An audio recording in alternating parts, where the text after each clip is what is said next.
Big Mike here with Ace Entertainment. Today's episode. We got NFL and CFL draft pick Deshawn from the University of Maine. He's coming up in this year's draft. If you like what we're doing, hit that subscribe button. If you're looking for a mug, perhaps a hoodie, head on over to IOnlyTouchGreatness.com. I'm Deshawn Stevens. I currently go to the University of Maine, class of 2022 prospect, and the I Only Touch Greatness podcast. It's a pleasure being here.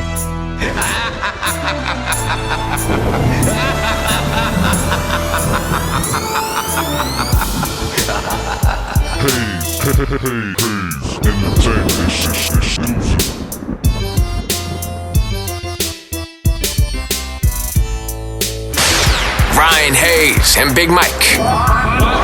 Never stop. I Only Touch Greatness podcast.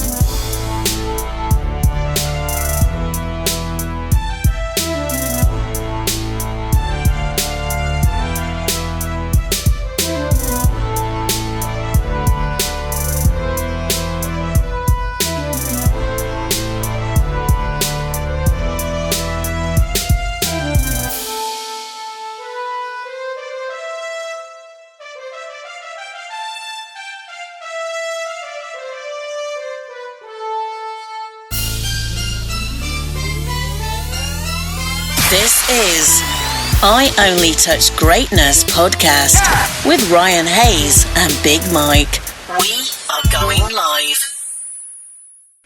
Hey man, how are you? Good, man. Shit, we were, I was like, oh no, he hasn't seen the message yet. And then readers were like, oh yeah, we're about 1 minute away. And then boom, I seen you read the message. I'm like, yes. I said, I just came back from practice, literally, and just came inside, flew up the stairs, and Yeah, all right. How was practice? It was good. It was good. Nice and cold outside, so it's perfect. No problem for me. Okay, good. I'm Ryan, by the way. I'm the one that's been talking to you, and I got Big Mike with me. What's up, Mike? Hey, buddy. Good. Thank you very much for taking the time for us today. We really appreciate it. No problem. Thank you for having me, yo. It's a pleasure. Okay, shoot, Mike. All right. So growing up in TO, what was childhood like? Childhood was good. I had my mother and my grandmother. They both raised me my entire life until my grandmother passed away when I was 13 around there. So it's been almost 10 years. But those two definitely made life the best they could. And there's no amount of words of value I could put into the things. I'm grateful I had the two of them. And how did the football start? And when did it start? The football started after grade 5 or after grade 4. Yeah, going into my grade 5 summer. My mother asked me what activity do I want to do for the summer? And she said, you can pick football, basketball, da-da-da. I'm like, okay, what about football? They picked football. And I remember going to the first day where you sign up at the place, and then they're making jokes already like, stop making him lift weights already. He doesn't need to be playing. He's already big enough. And my mom's like, football, he don't lift no weights. He doesn't do none of that. So they're like, okay. So just from there, playing for the North York Grizzlies, that was my first football team. I played there for a few years, and then on to the next. So did you play any other sports growing up? I played a little bit of basketball here and there. I did some soccer for a year at my elementary school, volleyball for a little bit too. I was very big on swimming for a number of years. I did swimming, and a little bit of karate here and there too. And after that, it was pretty much just football once I reached high school. And I did a little track and field as well, shot put. Oh, yeah. Okay. Yeah. Well, you definitely made the right decision sticking with football. Yeah, thankfully, it came out right. Yeah. Any nicknames, and what's your favorite jersey number and why? Nicknames, I don't know. People call me Day, call me D. Just about it, really. Favorite jerseys? Well, I got two right now. My number one always go to is going to be number 47. 47 without a doubt. That was really the first number I really remember like sticking with me growing up as a kid. I got it for my youth football team, the Metro Toronto Wildcats. My coach, Coach Bexis Constantine, he gave me that jersey number saying, like, this was the best number because I wore it, one, and but two, that's the best number in the defense. And then from that day, I've always had it since with me, from being back home in Toronto to back even now I was at school again. But now I'm repping number 6. Obviously, it just happened that way because 6 here at Maine represents the leader and the leader linebacker in the group. So it's just funny that it turns out I'm wearing number 6. Obviously, Toronto the 6, all that stuff. So Okay. yeah, so those are basically my 2 numbers right now. Right, number 47, number 1 for sure. Okay. Okay. So tell us about your position then at the University of Maine. Okay, well, here in Maine, I play my first position is middle linebacker. I play the Mike linebacker in his defense. Typically like a 4-2-5 with a 4-3 defense. So I play the Mike, and I'm responsible for getting the calls and helping to make adjustments and getting the D-line set up, getting the team set up, and knowing the adjustments. Obviously, I have people behind me, my DBs, who know their stuff too. But obviously, it's my job to come prepared to know everything that's going on around me. And I take a lot of pride in that. Obviously, being the leader of the defense. So I love doing that. I love me coming up prepared, putting that energy, that mentality at the time. On third down, I come out too. I do a little DN stuff at the pass rush, come off the edge. I've been doing that for since the day I came here, actually. So I've only been getting better and better with the experience, and obviously the people around me who help teach me or whatever else I learned to work on myself. And then I play just other packages and other positions in different packages. So that's always good being versatile. Okay. Okay. So you play a little bit of everything. What are you majoring with? Right now, I majored in history. I'm majoring in history, and I minor in child development. Okay. Yeah, so I'm almost 6 credits away from having my degree. So one more semester, and hopefully I'm there. I'll be there. Yeah. Right on. Right on. Tell us a little bit about campus life. Yeah. Okay, I say before COVID, it was definitely for me it was a big adjustment. Obviously, coming in from Canada, that's one thing. And even going to boarding school in Connecticut, that was a different adjustment. But here, waking up every day, being where I have to wake up around 5:30 a.m. Start something to come to campus, have a team meeting at 6 o'clock, be locked in, be focused, because these are the important means we need for the week, especially when it's game breakdowns or game prep weeks, and we got to know what the team's going to do. So doing that, coming from one meeting to the next, we have our linebacker position meeting, another half an hour, 40-minute meeting. Again, we're knowing our adjustments. We got to know our jobs, our discipline, that type of stuff. And then around 7:30-ish, as I say, we're on the field, and we're literally practicing what we just learned in that meeting. So it's about always being up to date, being at the time, and just knowing what's happening and being in the flow of things. So that way we don't make the mistakes out there. Either way, we're going to fix it by the next day, but you always got to be on top of it. So that's just going on every single day. So we have practice. After practice, it's go get treatment if you can. Then you got to go to your classes, and classes will go from anywhere from 8 to 3 p.m. depending on what your schedule is. And then in that time too, you got to book in your study hours. So you got to book in your weekly study hours through the week if you're in that that category. So I'd say basically from 5:30 to some semesters for me, it go from like 5:30 a.m. to almost 5 p.m. I'm still on campus doing stuff or doing work or doing something, having to take care of myself or get work done and do something basically. Okay. Why should an NFL team draft you? Because I believe I'm the best. Yeah. Okay, awesome. That's no exaggeration. Like I come every single day with mentality to get better, to improve myself, to not only be better for myself, but for my peers and for what they're asking out of me. And that's just how I work and operate every single where I go. From when I was a kid, it wasn't really like that. But once you build up more confidence, you really see what you're capable of and really start to believe in it. That's where I started to gain that stuff, and that's how I carry myself. And there's no disrespect to my peers and nothing like that, saying they're bad and like that, but that's just how I see myself. That's how I go about it on the field. That's how I go about it in practice when I'm by myself studying or by myself working hard or trying to put in the extra work type of stuff. So that's why I say that. Okay. So we were bouncing questions, me and Mike, off of each other, what questions we were going to ask. And we were trying to figure out, how are you eligible for the CFL draft next year, but you've declared for the NFL draft this year? Well, technically, I did not declare for NFL draft at all because I still have an extra 2 seasons of eligibility because I was injured in 2019 and because I didn't finish the first game.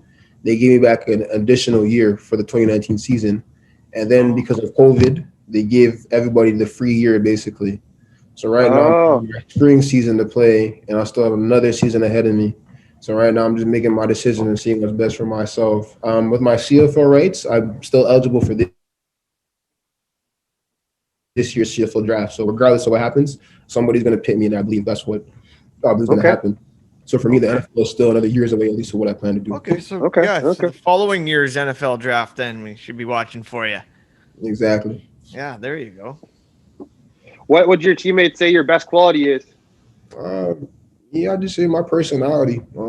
I just try to keep it real with them. I don't try to, baby them or try to necessarily not keep it real. Like, at the end of the day, we're all individuals. We're all grown men in one way or another. We all come from different backgrounds, different stories, different parts. So at the end of the day, for me, I just feel like coming out there, being myself, and just being the best leader I can, being the best person I can be every single day is what they feed off of. And that's why they respect me. And that's why I give them respect back. That's just the biggest thing anyways. Like, for me, it's just about, I see you, who you are as a person. You're a grown man. I'm a grown man. I'm no better than you. You're the same as me. So that's just the same thing. So I always come up with a good energy, good positivity, and just keep going. Because in the day, it's all about love, all about teammate, all that good stuff out there. So, yeah. That's huge. That's huge for sure. What? Mike, are you going to go or me? I'll go. Any pregame meals or rituals? Pregame meals or rituals? Not necessarily. When I was home, my mom would cook me a nice breakfast. So that was always nice. That was the one time, like, I know she'll cook a breakfast for me in the morning. Other than that, it's like, all right, we'll do you. Yeah. But for sure, that was one. But since I left school, no real pre-meal game for sure. But my pre-game ritual was at least I have my 2 shirts with me from when I was back home. I have my Down Bosco jersey, and I have a shirt where my friends and family signed before I went to the States. So I always make sure to touch the 2 of them before I go out, whether it's even home or away. And, just make sure, I know where I'm coming from and know what I'm doing this for at all times. So that's the biggest one, too. And then pregame is just, I'm always in a chill vibe. I always have my music going. Before the game, I say my prayer. I say what I got to do, and I go on the field and handle my business. Okay. Why do you think so many Canadians are finally excelling in the NFL? Oh, because you finally get the opportunity to. You finally get the track you need to. There's more people out there doing their part in the sense of, recognizing that football it's a game, it's a sport, and it shouldn't be defined just because of where you're from. Just because where you're from shouldn't define your talent, your skill level, what you're capable of doing, your potential. And that's why you have so many people like the Claypool and Gallimores. Crawford was in there he was there from how long ago? I remember meeting him like 2014 at the Team USA Team Canada game. He came as a guest. I remember speaking to him, and he's been doing that for so long himself. And you got so many more now that the second level, myself included, but other bigger names, from the FBS level. Just you look here at Chuba Hubbard, all those guys basically. Patrice Renee, wholly more people than I can think of. Like, I'm always looking and keeping up to date with who else is doing noise and who's doing this and that. So Alaric Jackson's another one. Yes, thank you. So we were supposed to have Alaric on 2 nights ago, but we miscommunication. I guess he hasn't read the message. So, do you know Claypool or Chuba Hubbard? No, I've never met any of them. I remember playing with Eamon. Amen. I want to pronounce his last name. I think it's Algernon. Back there, the one that plays Oklahoma State. Yeah. So I remember playing with him in Team Canada. I played with a few guys. Tyrus, he plays at UMass. Those are the 2 I can think of top of my head. I'm sorry if I'm missing anybody else. My other teammate Liam, obviously, he's now at Texas State. Shout out to him. So we're trying to get him on too. Right, he's about to go crazy over there. I promise, he's about to go crazy over there right now. So I'm happy and excited for him too. So, it's just those guys, finally getting opportunities, and it's just about being, each generation that goes by so far, just making it easier for the next. And that's just what we're doing right now. And it's exciting to see people from our home doing what they can over there, showing that they belong.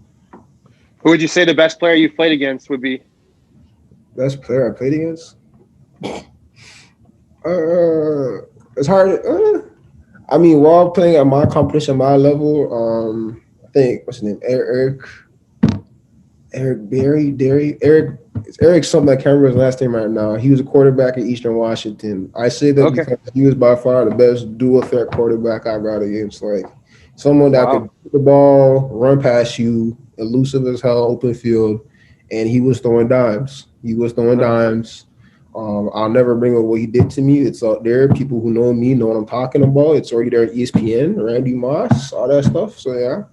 Yeah. But without a doubt, just seeing what he's doing that day in the field and seeing his resume to that point, I like that. That guy's a problem. That's somebody I definitely want to play against sometime soon, hopefully. Okay, okay. You have a favorite stadium Favorite that you stadium? played in or that you dreamed to play in?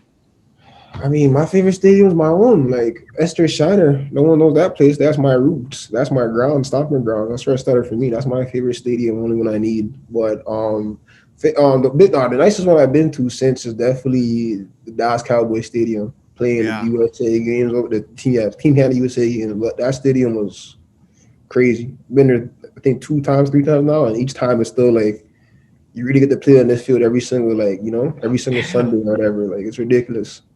Holy. Mike? Yeah, what's your biggest highlight and low light of your career so far? Biggest highlight of my career, just even being here now. Just being here playing Division I football in the States is crazy to me. Like starting out with the Grizzlies is nothing like you're really talking about going Division I or even doing it. The closest thing I knew about Division I really believe was playing NCAA football for the UCLA Bruins back then. That's what I believed and knew for the time. So to even know like I'm even here now playing at a Division I level doing this, being recognized and by my peers and teammates as a captain to a team, that's just crazy to me. And it's just like I don't look too much into it. I appreciate it all. I'm humble for it, gratitude for it all at the end of the day. So what do you think makes a good captain?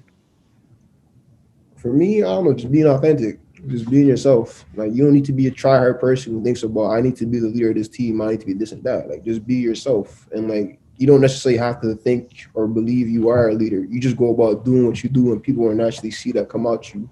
So if you're a hard worker, if you're a person that perseveres, if you do what you gotta do, and you bring your teammates and your peers along with you, that's what makes life easy. That's what makes ball simple out there for those guys. For myself too, like the more we ain't gotta think about the pressure, that type of stuff that's happening outside, we just focus on playing.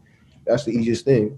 But I wanted to say the low of my career has been no lows for me, but for me the most like humbling moment has been this past 2 years now, from 2019 to even today, from being injured. That was the first time in my career I've seriously been injured. To have a ruptured Achilles was nothing I never thought in a million years would happen to myself. And you know what, it did. And that's fine. It's life. Things happen to people. Things happen any day of the week. You're not untouchable. I know that. And for me, it's just about just dealing through that process. I had other adversities and other challenges during that recovery process and to this point, to this day. And it's made me a better man as an individual through it all. So, there's no negative or no hatred or regrets looking back at it now. It's just like, all right, I took my lessons, I took my beatings from whatever the case may be, and I came back stronger from this. So that's basically my lows to this moment I'll be in. And that's all that matters. You're on the top. You're on the rise, bro. Yeah. I didn't mean to cut you off there throwing another question, by the way. You're good. I want to make sure answer your other questions. Yeah. Do you have a favorite sports franchise or hero? The Chargers. Chargers? From people ask me why the Chargers, I see from the time LaDainian Thomas was playing there.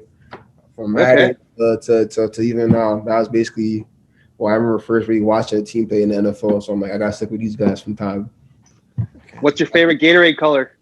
Favorite Gatorade color? Lime. Okay. That's me.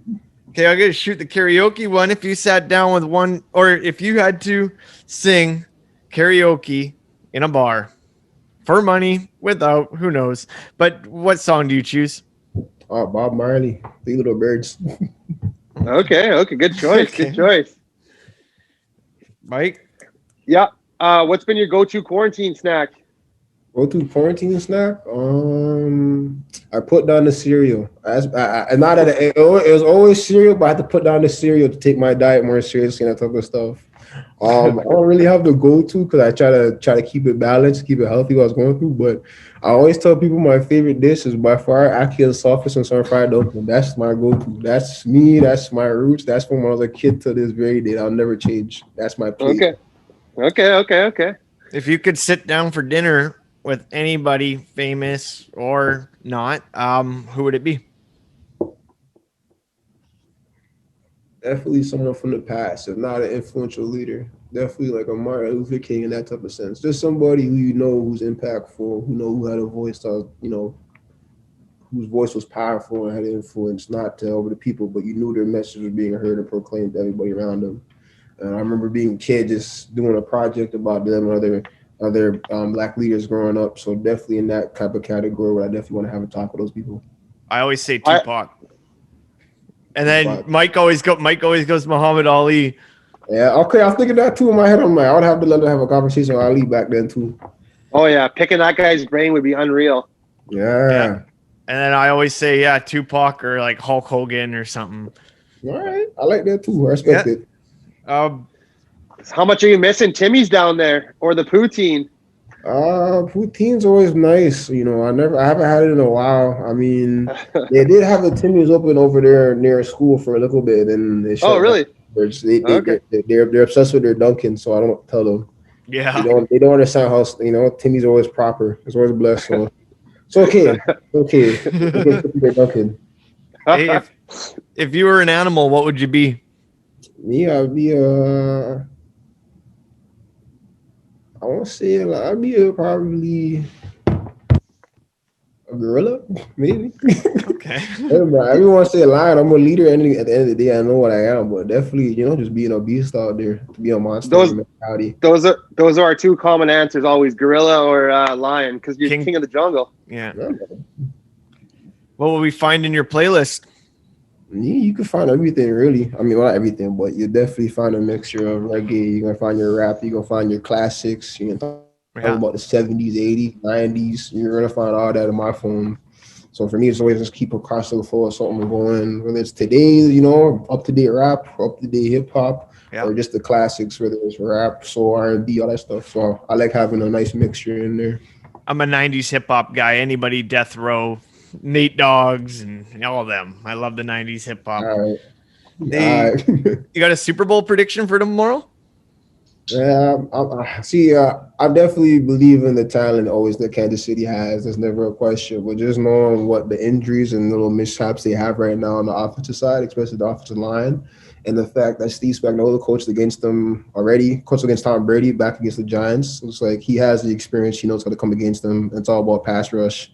And if the Buccaneers, front seven come to life tomorrow, which they really should, because I don't see who's stopping JPP, Shaquille Barrett, Vita Vea, all those guys up front. They should easily just pick apart that depleted Kansas City off. They're going to make them very limited, I think, throughout the game. So that's where I feel like, all right, you're really going to see what Patrick Mahomes is capable of tomorrow, because you already seen him do enough Superman tricks. But if you really see what he's capable of, he's going to pull it off tomorrow. That's why I said the game's going to come down to. It's either going to be, again, his talent that leads him to the win, or the Buccaneers pass rush and defense come alive and really eat him alive tomorrow. You can't. It's hard to go against the GOAT. I mean, Tom Brady knows how to win. Everyone knows that. That's what I'm saying. But I like Kansas City as well too, because their defensive coordinator Steve Spagnuolo, he's the one that coached the Giants against them when they went back in the day. So he knows how to come against Brady. But I feel like if Brady knows what he's gonna do, it's gonna be like a chess match team on that side of the ball. But I feel like the more side that has a weakness is definitely the defensive side of the ball for the offense for the Chiefs. And as a Seahawks fan, for me personally, I'm not even mad if Brady wins another Super Bowl just because it's not with the Patriots.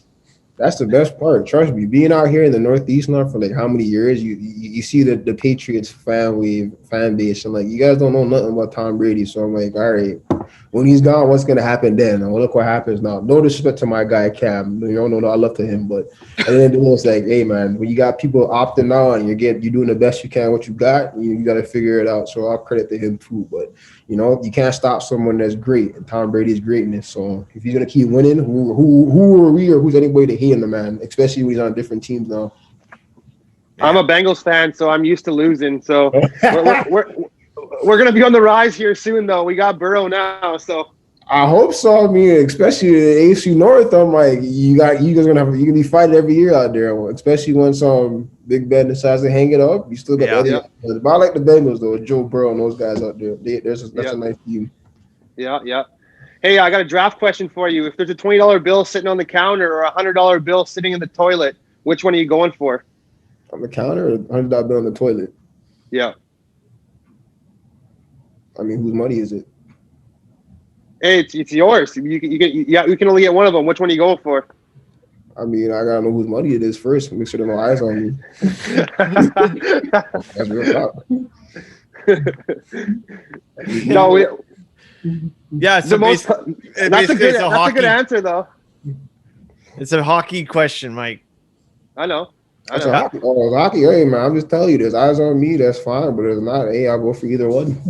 Yeah, if it was your $100 or something, I get it. If you're not going digging for it, if it's somebody else's, Yeah. no, fuck that. The hockey answer is usually the $100 bill because they're willing to get their hands dirty. Okay. I see what you're saying. Yeah. I'm gonna say $20, $100 makes no difference to me. That's money. Yeah. Mike? Yeah. If a scout or GM were to ask, what do you bring to the table? What I bring to the table, I bring it all in a sense, not an overweight or overconfident, cocky way. Just I know what I offer as an athlete, as a person, and on the field, off the field, I'm gonna give you everything I got to be the best competitor, the best person, the best man I can be. Not just to represent the organization, but just who I am fundamentally. Like I said, I'm just about simple about my values and my own integrity type of stuff, and I'm gonna lead the team the best way I can. I'm gonna come out there, give you the effort you need every single day. I will be prepared. I'll be focused. I'm gonna give you everything a lifetime that I could give you out there. So just giving me an opportunity that will basically change my life is the same thing I offer to you to change your your organization, and basically just have the next success for the next decade or so while doing this. And even afterwards, if you need to come back and do what I got to do, I'm more than willing to be invested into this because it's once in a lifetime opportunity that not too many people in this world ever get. So I'll give you everything I got for it. Okay, I got one more. Favorite sports movie? Favorite sports movie? Ooh. I'm gonna definitely remember the Titans guy, Me too. Yeah. Just talking about all the different things and elements down there. Playing football, obviously back then in segregation laws and that type of stuff like that, and finding unity amongst the team. I actually remember as a kid, when the first time I got to play on those cross-border games, whatever. We went to San Antonio, Texas for the East Bay Youth All-American game. I remember Coach Boo and Coach Howard, they were actually there, not, the actual coaches from the Titans. I remember hearing them speak and hearing their words and hearing them talk from back then, just how they proclaimed in life, keep doing what you're doing and all that type of focus. And that stuck with me, and that's something I'll never forget. So that's why it has an additional sentimental value to me. Like, I got to see the people who actually lived through this experience and actually seeing those two people, black and white, from back then, still friends to this day, speaking side by side against one another. It showed me, it meant a lot to me back then to know that. That's giving me goosebumps, man. That's a crazy story. That's awesome. Yeah. Hey, Deshawn, I just want to thank you so much for taking the time for us today and coming on. We're big fans of yours, and we can't wait to cheer you on all the way to the next level, man, and cheer you on for the rest of your career. We really appreciate you taking the time for us. No problem, man. Thank both of you for having me. I really appreciate even the opportunity being here. I'm grateful for, just talking with you guys and obviously, trying to support the home base, the home fan club, all that stuff. Keep building up, keep making ourselves seen, known, and just keep blowing up for myself, you guys, the next generation, all that stuff. So, we like to promote the Canadian people, definitely. And there's a big push of Canadian athletes about to make the NFL, so. Exactly. I'm definitely looking forward to all that. I hope to be representing that as much as I can.